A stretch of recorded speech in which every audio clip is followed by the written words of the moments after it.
Ang tanong ko po kay Brother Eli ay, nasulat din po ba sa Biblia na may mabuting mangangaral na lalabas sa panahong ito?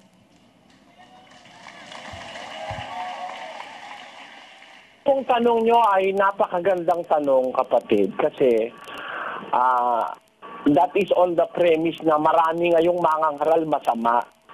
Tama po yung tanong nyo, marami ngayon mandaraya. Napakaganda ng tanong ng kapatid na ngayon bang panahon ito may mabuti bang mangangaral na maaaring mapakinggan ng tao?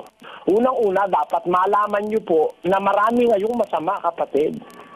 Yun ang tamang kaalaman eh. Kasi hindi ko sasabihin sa inyo na maraming masama, hindi kayo magiging aware na maraming masama. Yun po kasi ang paraan ng Diyos para makilala natin yung masama't mabuti eh.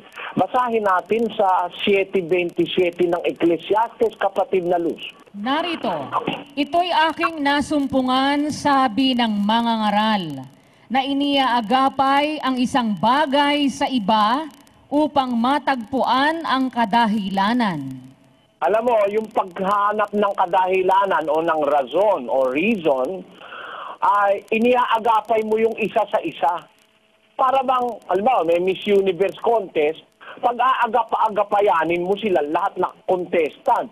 Hindi naman po pwedeng Miss Universe contest, isa lang ang kasali. Sigurado ka ng panalo. Ang ibig ko lang sabihin doon, kapatid na Melano, yung isang bagay, iniaagapay mo sa isa. Sa panahon ngayon, dapat malaman ng mga kababayan, maraming masasamang mangangaral ngayon. Kaya tama ang sabi ng Biblia, maraming masasamang manggagawa. 3:2. Magsipag-ingat kayo sa mga aso. Magsipag-ingat kayo sa masasamang manggagawa.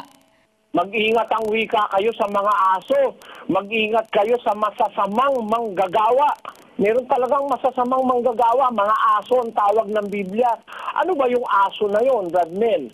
Basahin mo nga 56:11. Oo, ang mga aso ay matatakaw.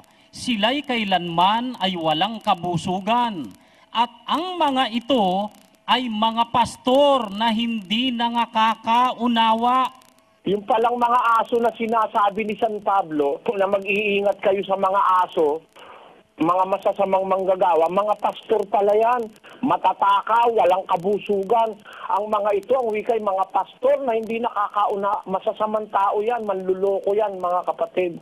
Kaya tama yung tanong ng kapatid, sa panahon ba ngayon, meron bang mabuting mangangaral o mapapagkatiwalaan? Marami ngayon manluloko. Ang dami, mga kababayan.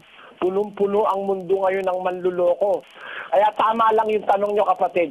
May natitira pa bang mabuti ngayon? Basahin natin sa Daniel 12:9 hanggang 10, kapatid na Mel. At sinabi niya, yumaon ka ng iyong lakad, Daniel, sapagkat ang mga salita ay nasarhan at natatakan hanggang sa panahon ng kawakasan.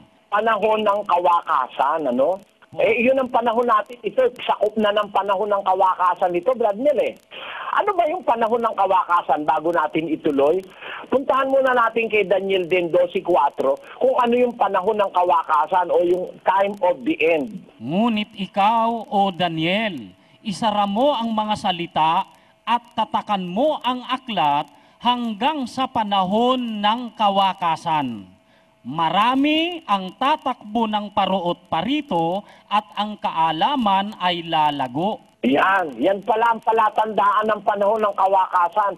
Marami ang tatakbo ng paruot parito, ang kaalaman lalago.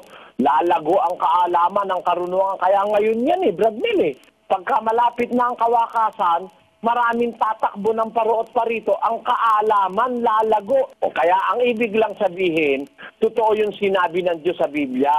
Dito ba sa ating panahon, kapatid, meron bang mabuting mangangaral?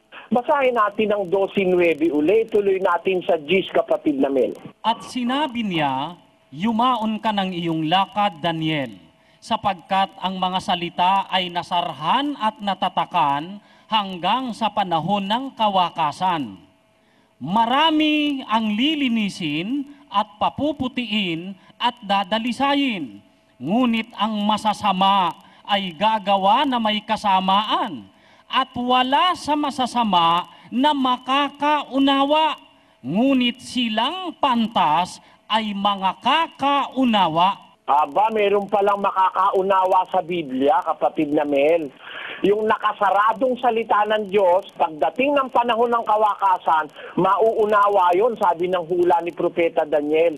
Pero hindi masasama ang makakaunawa. Sabi niya, walang masama na makakaunawa. Maraming lilinisin, papuputiin, dadalisain. Wala sa masasama na makakaunawa. Ang masasama, gagawang may kasamaan. Kaya nga, pasama ng pasama yung mga tao eh. Pero dun sa masasama, walang makakaunawa. Eh, sino makakaunawa? Di yung mabuti, Brad Mel, yung mga pantas. Meron makakaunawa ngayong panahon ng kawakasan sa salita ng Diyos. Walang masamang makakaunawa. Pero yung mga pantas makakaunawa. Ano tawag ng Biblia dun sa nakakaunawa? 14:9 ng Osias, Brad Mel.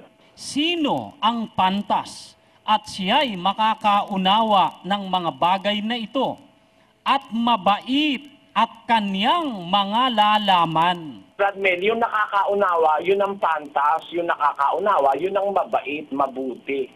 Meron po, kapatid, may mga ngaral na hinuhulaan sa panahon natin na makakaunawa ng salita ng Diyos, yun po yung mabait, yun ang mabuti. Tandaan nyo, sabi ng Diyos, wala sa masasama na makakaunawa. None of the wicked shall understand, but the wise shall understand. Merong mga tao na mangangaral na makakaunawa sa panahon ng kawakasan o sa end times. Yun po yung mabubuti. Pero yung masasama, hindi po makakaunawa. So sa tanong nyo, meron bang mabuting mangangaral ngayon? Meron po yung nakakaunawa. Maghanap kayo nung nakakaunawa ng salita ng Diyos, para sa Diyos yun po ang mabait o mabuti. Yun po ang sagot sa tanong.